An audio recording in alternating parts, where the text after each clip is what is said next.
Contradiction du côté algérien, c'est pas ce que vous venez de dire, c'est plutôt le fait que l'Algérie explique qu'elle n'est pas concernée par le Sahara, que ce n'est pas son affaire, mais que parallèlement ou en même temps, comme on dit, elle soutient le Front Polisario et elle condamne le Maroc. Donc c'est ça la contradiction. D'un côté, nous ne sommes pas concernés, c'est une question de décolonisation, du droit des peuples à disposer d'eux-mêmes, mais s'il n'est pas concerné, pourquoi intervenir autant sur cette question, sur ce dossier? Pourquoi prendre des décisions? Vous me demandez mon sentiment personnel. Je ne vous cache pas que je suis très pessimiste. Je ne vois pas d'évolution à court terme, à moyen terme, du côté algérien dans la relation franco-algérienne, dans la relation algéro-marocaine. Je ne suis pas du tout optimiste. En plus, compte tenu du contexte international, ce qui se passe en Ukraine, l'évolution générale de l'Afrique, les relations entre l'Europe et le Maghreb, non, je ne suis pas très optimiste. Pardonnez-moi d'être aussi direct. Mesdames et messieurs, bonsoir. Bienvenue dans cet entretien spécial. C'est un livre phare pour tous ceux qui s'intéressent à l'Algérie, son histoire, son présent et le rapport que ce pays entretient avec l'avenir, la région, mais aussi avec son propre peuple. Complexité du système politique, rapport tout aussi compliqué avec la mémoire, avec l'histoire, avec la France, ex-puissance coloniale, l'énigme algérienne, chronique d'une ambassade à Alger, revient sur les 8 années que Xavier Driancourt a passées en Algérie en tant qu'ambassadeur de France dans ce pays, de 2008 à 2012, puis de 2017 à 2020.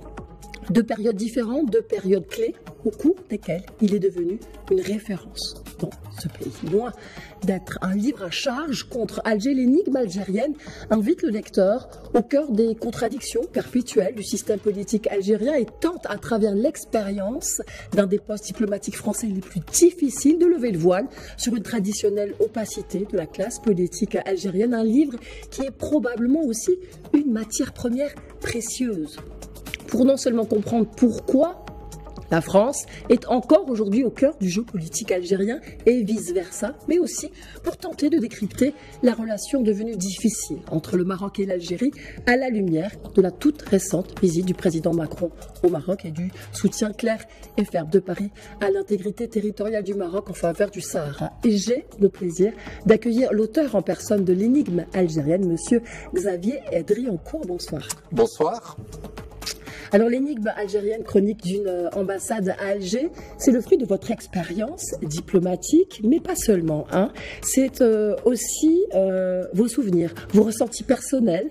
C'est un prisme bien particulier, une vue finalement un peu subjective de vous et de votre rapport à ce pays que vous aimez aussi. Oui. Mais d'abord, je vous remercie de me recevoir aujourd'hui. Je suis très honoré de cet entretien. Merci de la présentation que vous avez faite. Ce livre, Chronique d'une ambassade à Alger, l'énigme algérienne, ce n'est pas du tout un livre à charge. Et ce n'est pas un livre subjectif, ce n'est pas un livre de mémoire. C'est au contraire une photographie de l'Algérie actuelle. Parce qu'il y a eu beaucoup de livres écrits sur la colonisation, il y a eu beaucoup d'ouvrages écrits sur la guerre d'Algérie, la guerre d'indépendance, mais je me suis aperçu qu'il n'y avait pas beaucoup de livres sur l'Algérie actuelle et la complexité de l'Algérie et la complexité du rapport avec la France. Et donc, c'est pour ça que j'ai écrit ce livre. On va continuer de parler de la France, mais cette fois-ci par rapport au Maroc. La France reconnaît désormais le plan d'autonomie marocain, considéré comme la seule base pour aboutir à une solution politique juste et durable. Quelle résonance, quel impact cela peut-il avoir sur la relation entre la France et l'Algérie, d'une part, mais aussi sur la relation Maroc-Algérie, selon vous? On a vu la réaction des autorités algériennes dès le 31 juillet 2024, après la lettre du président de la République au roi du Maroc sur le Sahara. et non pas rupture des relations diplomatiques, mais rappel de l'ambassadeur. Et d'ailleurs, l'ambassadeur d'Algérie à Paris a été nommé tout récemment ambassadeur au Portugal. Donc ça montre qu'il n'y aura pas tout de suite d'ambassadeur d'Algérie à Paris, que nous sommes entrés dans une phase de longue convalescence. Et puis, il y a eu d'autres mesures qui ont été prises. On a eu encore hier sur l'interdiction des importations françaises, l'interdiction des exportations vers la France. Voilà, il y a beaucoup de petits gestes qui ont été faits par l'Algérie pour manifester sa mauvaise humeur et sa très forte incompréhension de ce changement de paradigme. On va continuer de parler de ce dossier. Le régime algérien sait que le Sahara a toujours historiquement appartenu au Maroc, comme en témoignent les archives, mais aussi le droit international. Il continue pourtant de cultiver un double discours. J'aimerais vous entendre sur cette position-là. On parle de droit international devant l'ONU, mais du côté d'Alger, on continue aussi de soutenir clairement les milices du Polisario. Pourquoi ce double discours depuis déjà Pourquoi cela ne bouge pas d'un iota du côté d'Alger sur ce dossier? Je crois que la contradiction du côté algérien, c'est pas ce que vous venez de dire, c'est plutôt le fait que l'Algérie explique qu'elle n'est pas concernée par le Sahara, que ce n'est pas son affaire, mais que parallèlement ou en même temps, comme on dit, elle soutient le Front Polisario et elle condamne le Maroc. Donc c'est ça la contradiction. D'un côté, nous ne sommes pas concernés, c'est une question de décolonisation, du droit des peuples à disposer d'eux-mêmes, mais s'il n'est pas concerné, pourquoi intervenir autant sur cette question, sur ce dossier? Pourquoi prendre des décisions dure vis-à-vis de la France lorsqu'il y a cette reconnaissance de juillet 2024. On va parler d'un autre paradoxe qui est propre aussi à la relation entre le Maroc et l'Algérie aujourd'hui.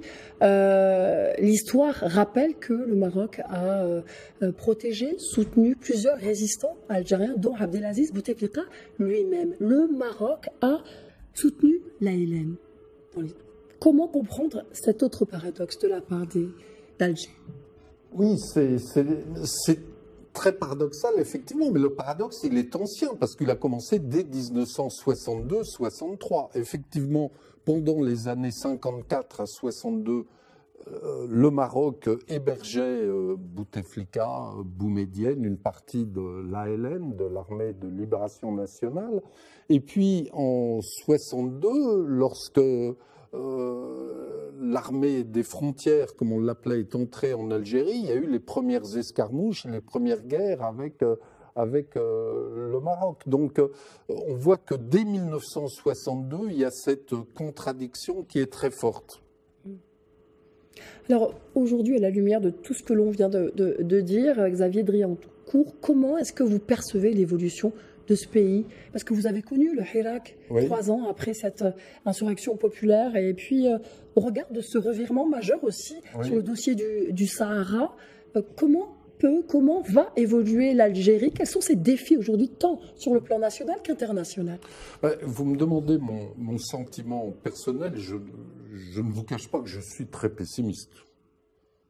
Je ne vois pas d'évolution à court terme, à moyen terme, du côté algérien dans la relation franco-algérienne, dans la relation algéro-marocaine.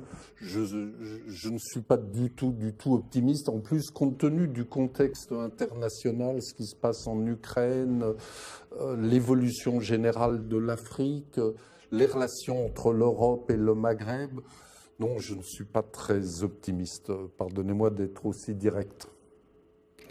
On va terminer avec cette question. Le président Macron, lorsqu'il est venu au Maroc, il a dit du Maroc que c'était une terre de littérature. L'Algérie aussi est une terre de littérature. En témoigne le dernier prix Goncourt attribué, le prestigieux prix Goncourt français attribué à l'auteur Kamel Daoud pour le livre Houri. J'aimerais vous entendre justement sur sur cette récompense que l'Académie Goncourt a fait à un auteur algérien. Oui, c'est effectivement un prix et une récompense très prestigieuse. Kamel Daoud, que je connais bien, que j'ai bien connu en Algérie, il a écrit ce livre sur la décennie noire, mais c'est donc là aussi la réintroduction d'un sujet mémoriel dans l'histoire. Et la réintroduction d'un sujet mémoriel, mais celui de la guerre civile de la décennie noire algérienne, qui est ainsi dans la littérature, et on voit le succès de son livre Houris en France et en Europe. Il va y avoir des traductions dans le monde entier.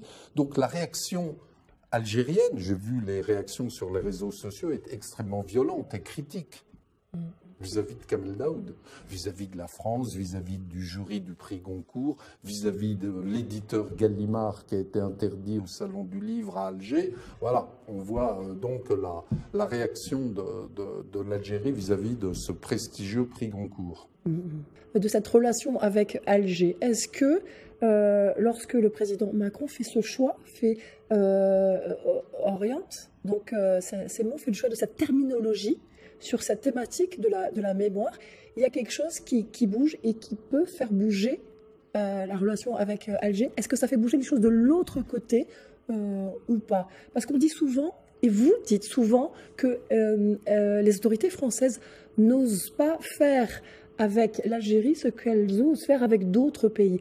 Là, le président Macron est allé un peu plus loin, non ? Le président de la République est effectivement allé très loin depuis 2017. Il a fait en quelque sorte ce que j'appelle le pari algérien. Le pari de l'Algérie qui a commencé dès 2017 lorsqu'il a dit la colonisation a été un crime contre l'humanité.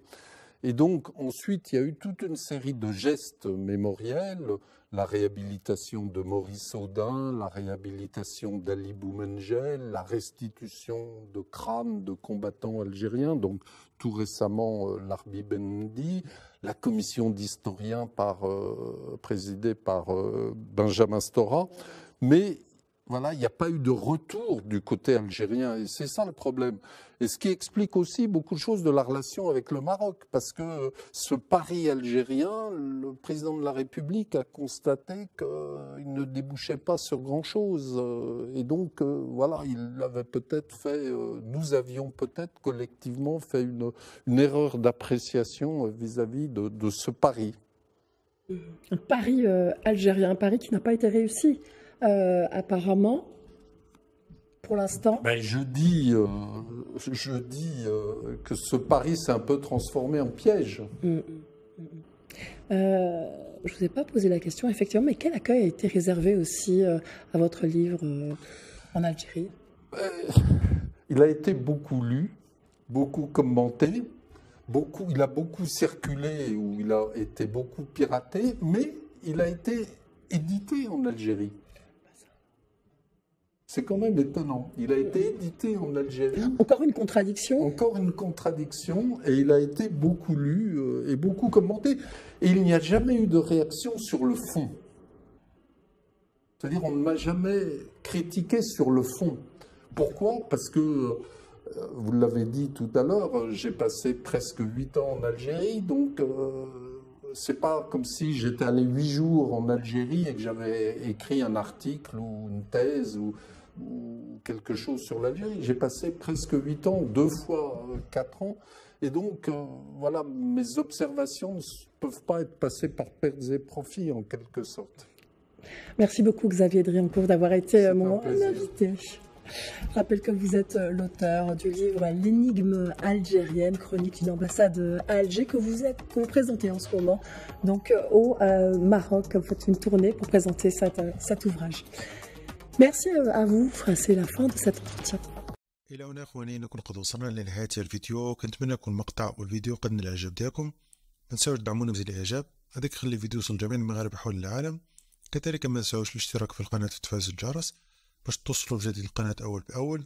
وما تنساوش تخلوا الآراء ديالكم واستفسارات ديالكم واقتراحات ديالكم أسفل الفيديو في خانة التعليقات حول اللقاء اللي قامت به الإذاعة المغربية مع السفير الفرنسي في الجزائر، وكذلك الكتاب الذي طرحه عن فترته في السفارة الجزائرية في الجزائر، وكذلك الخبايا التي عرفها على هذا النظام المعقد الذي تتصارع فيه الأجنحة مع بعضها البعض من أجل كرسي الحكم ومن أجل نهب ثروات الجزائر والجزائريين، وكذلك الصراع حول الصحراء المغربية التي أصبحت تنفلت بين يديهم يوما تلو الآخر. كذلك يا أخواني ما تنسوش مشاركة الفيديو مع جميع الأصدقاء على جميع مواقع التواصل الاجتماعي باش تعم الفائدة الجميع. نتلقى إن شاء الله في فيديو قادم وموضوع جديد. إلى اللقاء ودمتم في رعاية الله وحفظه.